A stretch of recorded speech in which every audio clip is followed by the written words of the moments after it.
Seorang pria tewas seketika di Jalan Bebas Alang-Alang Lebar, Palembang pada Jumat 27 September 2024. Pria tersebut bernama Epri Ardapis 30 tahun, warga Geria Anggrek Perbaik, Kelurahan Talang Kelapa, Kota Palembang.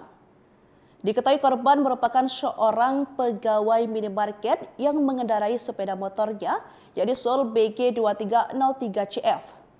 Berdasarkan informasi yang dihimpun di lapangan, awalnya korban hendak menyalip sebuah truk yang melaju dari arah yang sama. Diduga tak berhasil menyalip, korban terjatuh dari sepeda motornya.